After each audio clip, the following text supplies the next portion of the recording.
Hello and welcome again to Sport Unlocked, the podcast giving you the lowdown on the week's sports news. As ever, you can message us at Sport Unlocked on Twitter, Facebook and Instagram, and we're always grateful if you can hit subscribe to listen to myself, Rob Harris, alongside Tariq Panja from the New York Times and Martyn Ziegler from the Times, joining us this week from Wimbledon on his tour of summer sporting events. Yep, Headingley last week, Wimbledon this week. The sun is shining relentlessly, so hopefully it will be as good as the cricket was today.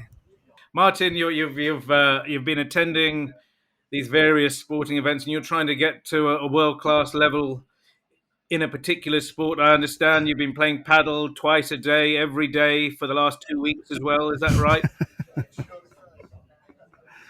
Not quite that often, but yeah, I did play yesterday and managed to whitewash my son. Me and my partner whitewashed my son, just to say it was we won 3 games to love without losing a single point. So I think and as many ranking points for you in your paddle as there is available for players at Wimbledon this week. Yeah, big thing in a way that Wimbledon, is the ATP and the WTA have stripped the ranking points from Wimbledon, so the players playing here won't get any ranking points. But it hasn't stopped people turning up. All the players have come, apart from a couple of injury withdrawals. And actually, I think Wimbledon are saying it's the players who are suffering from this, not Wimbledon itself. Yeah, I got the chance to go down to Wimbledon myself this week. Actually, it was a son of a former tennis executive who was playing, Jack Draper, son of the former Lawn Tennis Association chief executive Roger Draper, who was in action. Roger Draper, who famously was the highest paid chief executive of a British sporting governing body at the time. I think we got more than £600,000 a year, which is nice work if you can get it. Well, of course, this is the first fully normal Wimbledon since 2019, cancelled in 2020 because of the pandemic, limited crowds in 2021 as things were opening up again. So no restrictions at all in place this year. Well, apart from several players having to drop out due to positive COVID tests during the week. But what are the crowds looking like? Are they actually back in big numbers? Are the queues pretty extensive from what you've seen down there? I mean, the crowds are back in sort of usual numbers. But actually, what is different compared to previous years is that the queue is the famous queue where people sort of camp to get ground passes.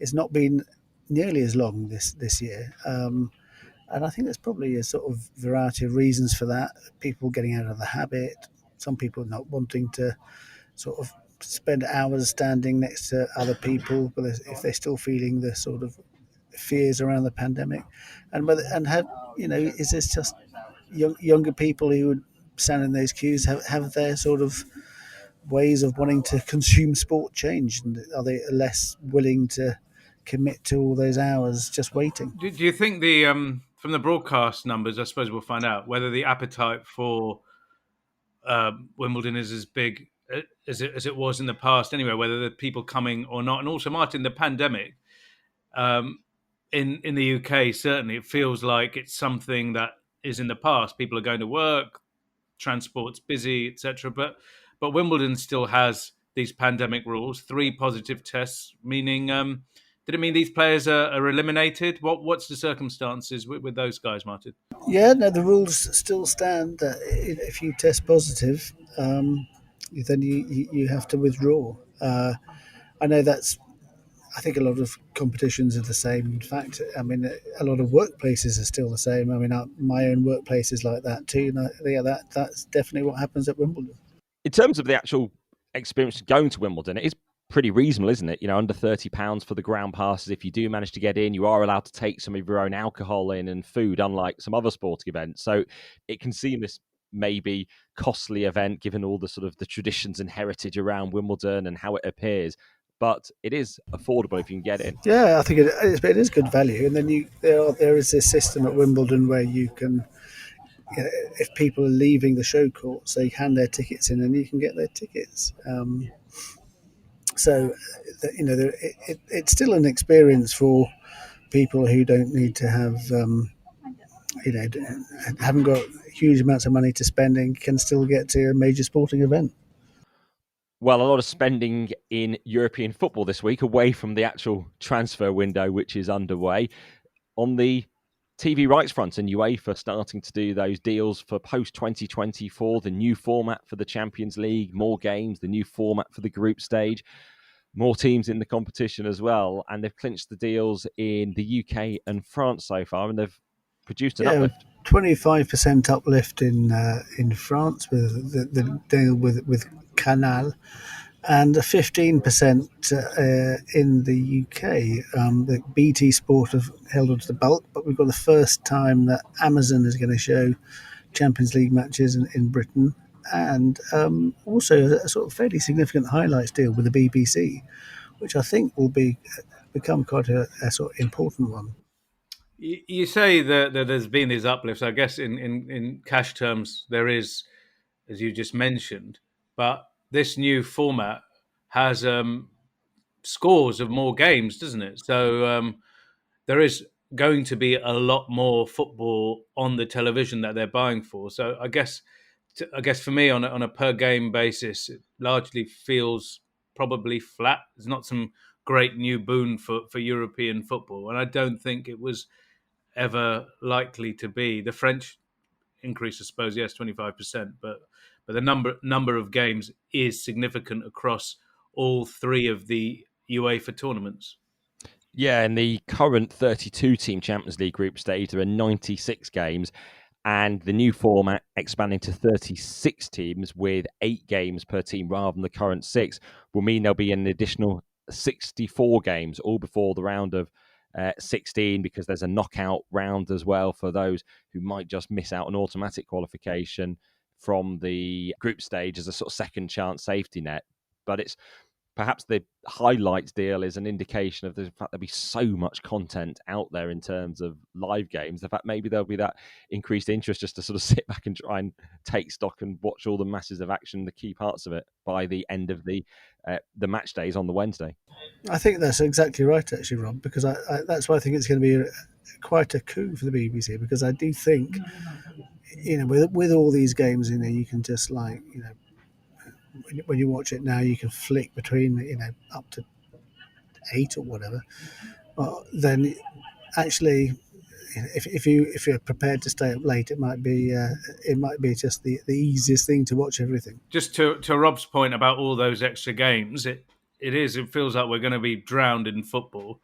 And the UEFA president, Alexander Seferin, said as much recently, but didn't talk about all those extra games in his tournaments. Instead, his focus was on leagues, saying he wanted a maximum of 18 games in 18 teams in top flight football, and one cup competition. And again, it felt a bit rich, reduce games everywhere else, but let's increase the amount of football in our competitions. And again, for me, this is the tension that has continually been in football. The leagues are clearly going to fight back. Can you imagine the Premier League saying, "Yeah, sure, we'll reduce the number of our games so you can have more"? But this is the European football regulator, guys, and perhaps maybe UEFA's job is to regulate football and not run competitions. It's something that people have been talking about, as highlighted by the fact that obviously they've got this necessity to bring in more revenue, as they would see it, to reinvest within the 55 domestic FAs across Europe, and that requires them to obviously look at means of increasing revenue, which puts the focus on their own competitions, which then can increase the load on players and create that resistance and pressure points with the domestic competitions as well, in terms of their ability to create the value as they want for their own markets. Yeah, it's a good point. It also feels like a bit of a conflict of interest here, whereas you're able to protect your own and then have that outsized influence on other stakeholders in football. It's something that's going to be interesting with this court case with the Super League coming up on July the 11th. I wonder if it's one of the points that's going to be interrogated, whether UEFA is acting as a fair monopoly or as an abusive one. I think the outcome of that's going to be really interesting. And this is the court case all stemming from the initial attempt at that breakaway by the Super League rebels in April 2021. And this will be a key moment, won't it, to determine actually did they have the the right to do so. No, we're talking about, UEFA having all this power. So basically, Sheffrin's saying league should be reduced to 18 while adding there's 70 more games to his stuff. We've also had some news from Barcelona, one of the Super League rebels as they attempted to be, in terms of their ability to generate cash themselves so they can get new signings over the line so they can comply with the La Liga financial regulations. Yeah, this is something that's been simmering all summer. Barcelona, of course, with Real Madrid and Athletic Club de Bilbao, shied away from this long-term 50-year CVC deal La Liga did to give the American Investment Fund about 10% of their TV rights for 50 years. An incredible deal for CVC. Barcelona have instead gone with Sixth Street, another American company that recently done a deal with Real Madrid, for 25 years for 10% of their TV rights. And Barcelona, in absolute desperate financial straits, need this cash injection in order at least to try and get back into the transfer market. Their fans are probably hoping they don't waste all that money like they did last time and get into a deeper hole. When there were similar sort of, not quite such big deals as this, but similarly in the past, Premier League clubs have sold effectively or borrowed against their TV rights from commercial financial institutions. So they're almost like payday loans, really. And some of them got into really sort of big trouble financially from doing this because they're paying huge amounts of interest basically to get this money in advance. Isn't this what Barcelona are doing, but on a much bigger scale?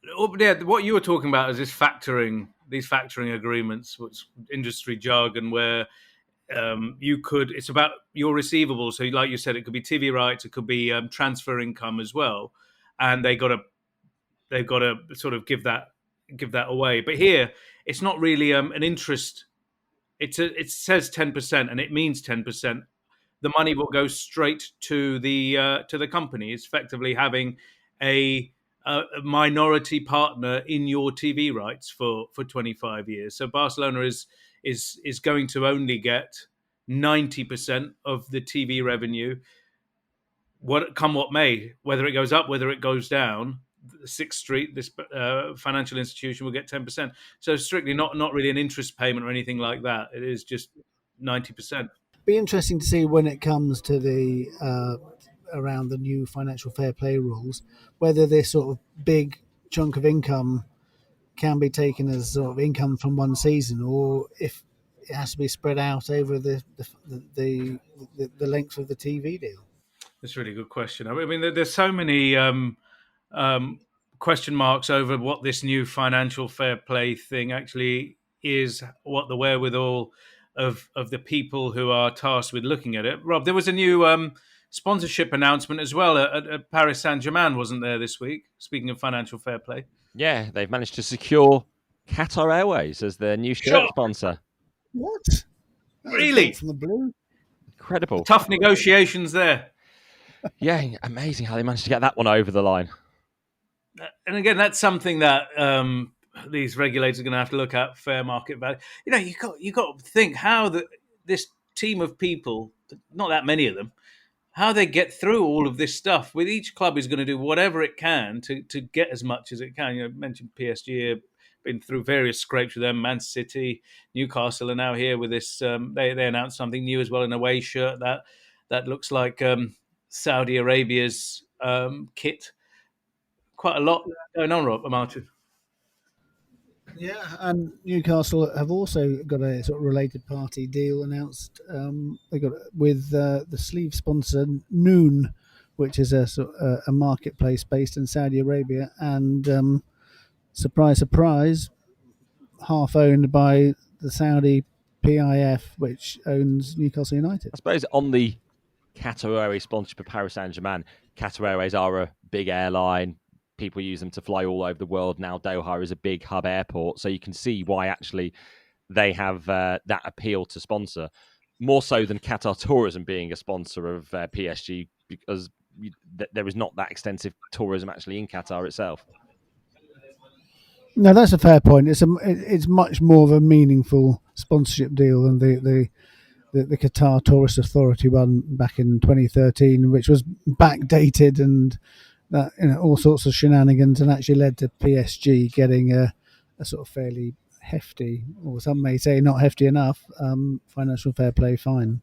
They really didn't get much of a fine, did they? When you think of the wealth behind, this is a state-owned club, and got to the point of this. Yeah, sure, okay, Qatar Airways, from a branding point of view, makes a bit of sense, sure. But the thing is, when you have a state-owned enterprise owning a football team, you've got a load of cross interests. Now, what if Qatar Airways want to sponsor personally some of these players at PSG? It's the same owner. Now, when you're talking about FFP and the amount of money that goes into the pockets of football players that you're trying to sign, what it's the same owner that is basically saying, okay, we're going to pay you your salary at your football club, but we'll also make you a brand ambassador for 2 or 3 of our other companies. That is something that a normal football club owner cannot ever dream to do. And actually, Qatar Airways' reach is far more extensive than some might actually be aware of, because they do own 25% of the International Airlines Group. And in that group, British Airways, Aer Lingus, Iberia, amongst the airlines. So actually, this is the sort of wider reach of Qatar Airways. And Qatar Airways, like Etihad in Abu Dhabi, like the potential new Saudi airline that's talked about, is actually about the sort of diversification of the economy, isn't it, for many years to come? In fact, for these Gulf states to actually have that sort of tangible business that can actually become profitable, as they would hope it, over time.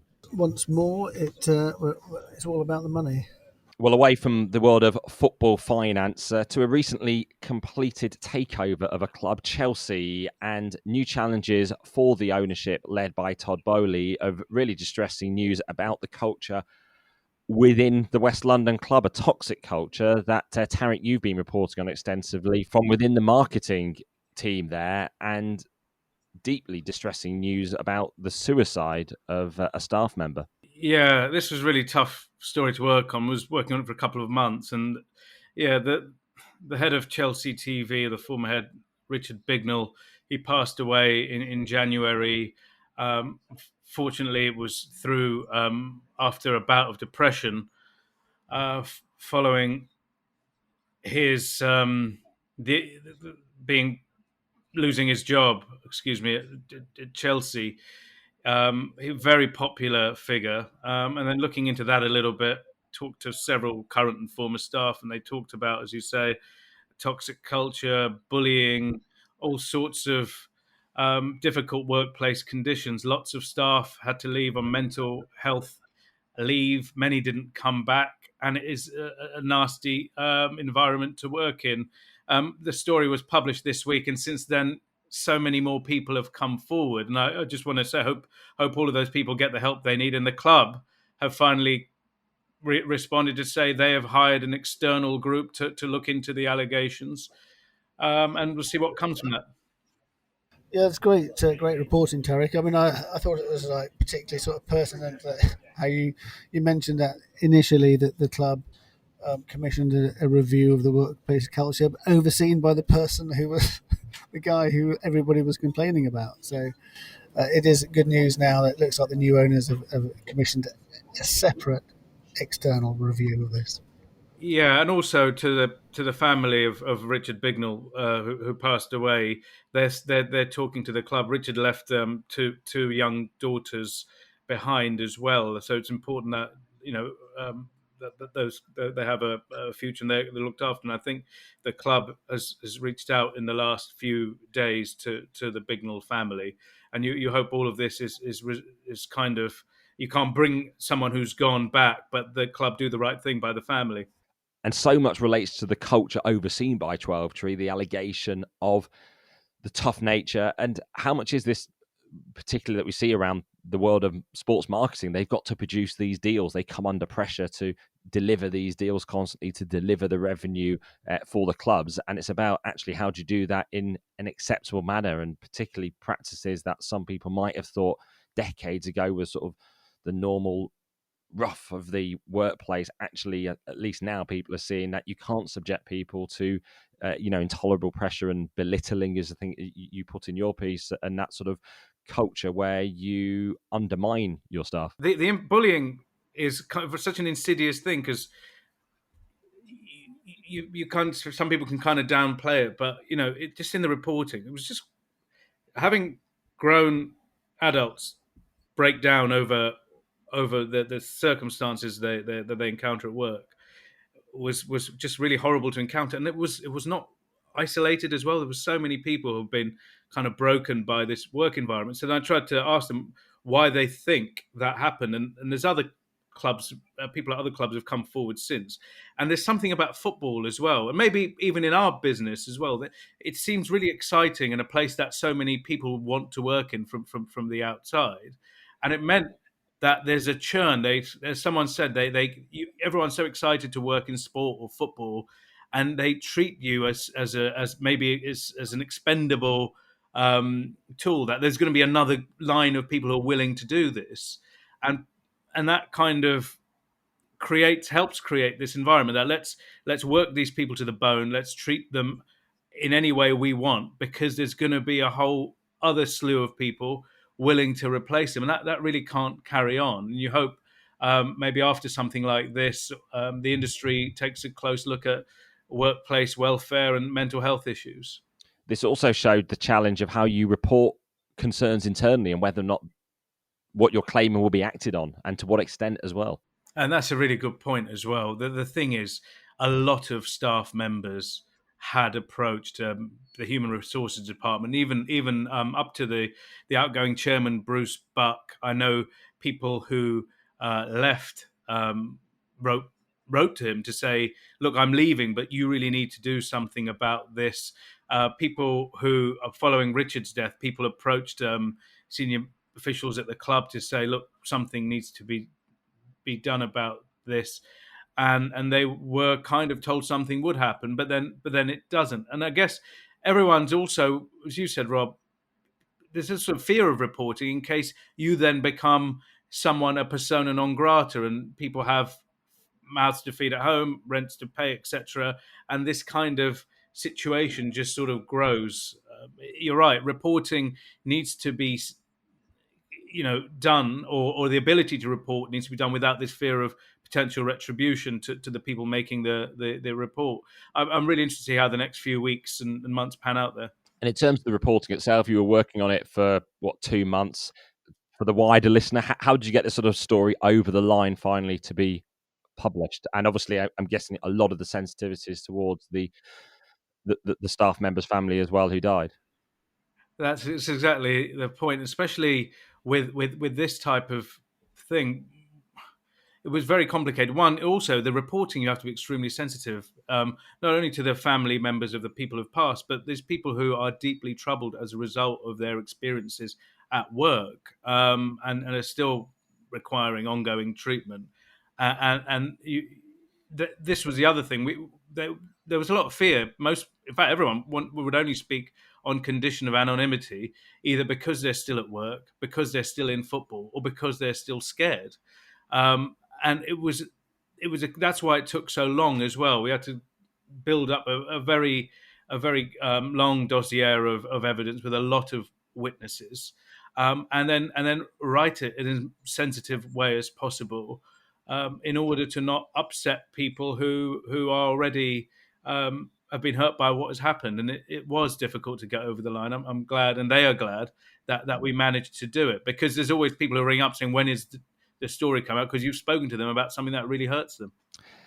Yeah, well, Chelsea said in a statement that the new board believes strongly in a workplace environment and corporate culture that empowers its employees and ensures they feel safe, included, valued and trusted. Initial steps have been taken by the new owners to instill an environment consistent with our values.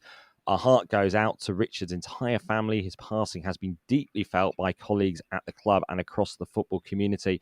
And the Chelsea statement went on to talk about the external review team that has been appointed. Something else around the sort of English football that I've been looking at this week, I thought was quite interesting. So Everton is going through a takeover process, and the former Chelsea chief executive, Peter Kenyon, is leading a consortium to try and buy the club. Now, the person who's bankrolling this deal apparently is a guy called M.G. Kaminsky, an American real estate property owner. It's £500 million plus whatever he needs to complete the stadium. And when I looked at this real estate company, the last available annual report, it didn't really add up, because this company has got, I think, something like $73 million in assets. It's defaulted on several loans. It's faced legal action. He's being investigated by the IRS. Yet, his PR representatives insisting that he's got huge amounts of wealth in other places, and it won't touch the sides. But I think it's something which shows that people need to look very closely at who they're getting involved with.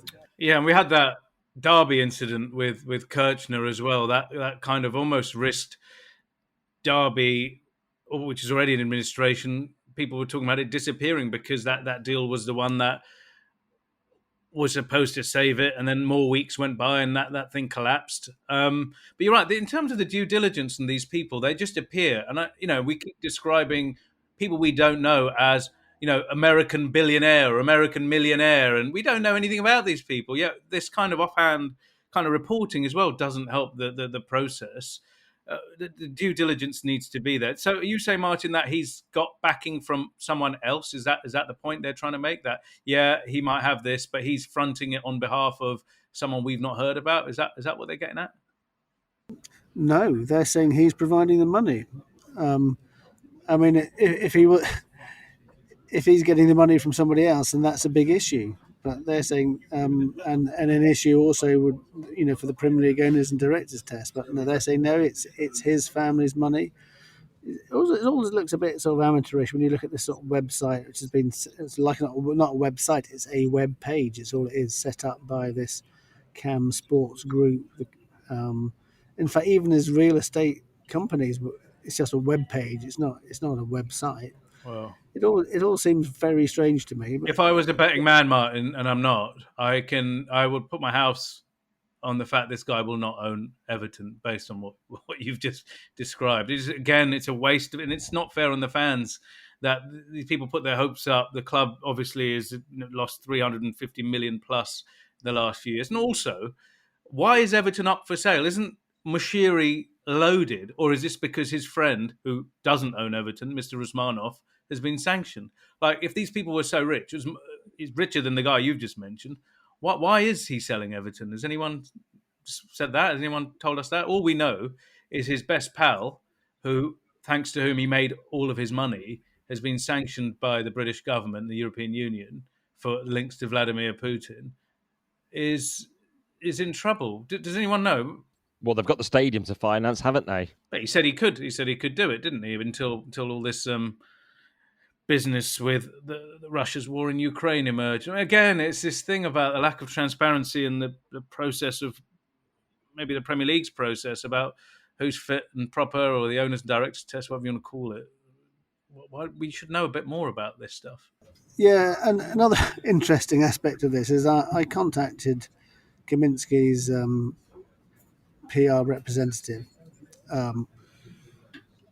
and when put this all to him, and they said he wanted some time, so I agreed. I'd give him till the next day, and then the next morning, a couple of, I think it's safe to say that they were just PR puffs about Kaminsky appeared in a couple of media, basically saying how this guy was going to ride to the rescue. He was going to be a Premier League fan. Although there's nothing to actually suggest he has any sort of prior interest in football, in fact, any sport at all. Amazing. It's like the handmaidens for this ownership group, and anything for a story. I don't know. We all do this job differently, but it isn't our job to raise the profile and likability of name your mystery businessman. I would have thought. Speaking generally, we've counted it for many years with potential bidders for clubs where often there might be scant information about them. Some of it can be provided by their team. Some of it can exist on the internet, but some of it can be self-perpetuating. That one reference is repeated and repeated continuously, whether it's about their wealth, their business successes, or indeed education as well, and where they actually gain qualifications. And it can be hard to trace them back, actually, but perhaps sometimes it can be easy just to repeat it, not correctly, and those checks aren't taking place, which mean they just keep on getting reported. Yeah, but I've got a question. I've got a question for you both, actually. But isn't it also this tension that we all have in doing this job, which is the tension between access and critical reporting? This person is talking to me, so I'm going to say something nice about them. Isn't that part of the issue here? And it's a perpetual one, not just in sports, but if these people, you think, okay, X, Y, and Z is going to be providing you with your back page scoop or some transfer news or whatever piece of information, I'll be nice to them. And you kind of see that across the industry, don't you? Yeah, it's like I'm not going to write anything negative about Nadine Dorries getting rugby league and rugby union mixed up at the launch of the Rugby League World Cup, in case you might give me a story about her transgender policy. It's a complete tangent to that, but in terms of the Secretary of State for Culture, who has the sports brief in the British government, and her comments this week, it's something that's often tripped up sports ministers over the years when they'd occasionally get the sports quiz on radio in an interview and ask some sort of key questions. That these were prepared remarks, as I understand it, but I suppose it's quite hard as a culture secretary to be across all sports, all culture, all parts of the media. Wait. For people unfamiliar with what happened, what exactly happened here? For people unfamiliar with this. England is hosting the men's, women's, and disability Rugby League World Cups this autumn, and Nadine Dorries was at a rugby league amateur club in the northwest as part of a sort of one of the launches to raise the profile of the tournament, and she went off script. She was delivering a speech, and I understand she was ad-libbing, and so to ad-lib the fact, she said, "Oh, one of my favourite memories is that 2003 drop goal.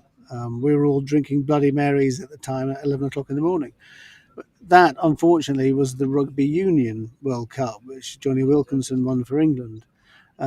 Now, Rugby Union, Rugby League, there's a very long history of bad blood. That history is not, that bad blood's not there so much anymore, but it was still seen as being a bit of a howler and actually disrespectful.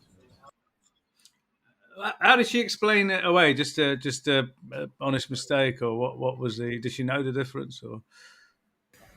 She just tweeted that she'd got her codes mixed up and that she's not a sort of doesn't follow it closely. But I mean, this is like somebody who's born in Liverpool, worked in Warrington, rugby league heartland. It's a bit strange. She did actually retweet someone who said, "To be fair, Paul Deacon kicking a drop goal in the 2003 Super League Grand Final was a pivotal moment for the Bradford Bulls." Maybe Nadine Dorries is a fan of Bull Mania, so someone did dig out a moment in rugby league where there was a key drop goal in 2003, just not the one she was referencing.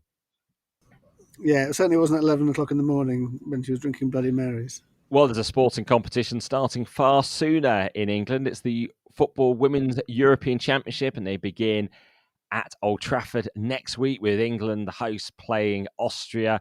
And it's a really big moment for the women's game, and something we reflected on a few weeks ago when we spoke to the FIFPro head of women's football, Sarah Gregorius. Now, we didn't run all the interview at the time, but now here is the part where we're discussing the European Championship and the challenges for the game in terms of using the moment to highlight what is still needed for women's football in terms of the investment and the conditions for players. So take a listen to Sarah Gregorius. She's the former New Zealand player who now runs the women's game at the Global Footballers Union. What I'm always wary of is, because I think it's also really important to celebrate the good at the same time, but you don't want to get into this phase of like progress washing, right? Where you just are so hyped about what's happening and you're seeing the great crowds, but you're not thinking about the broader environment. And like you say, what players may be going back to once the stadium lights are switched off at Wembley, for example. So I think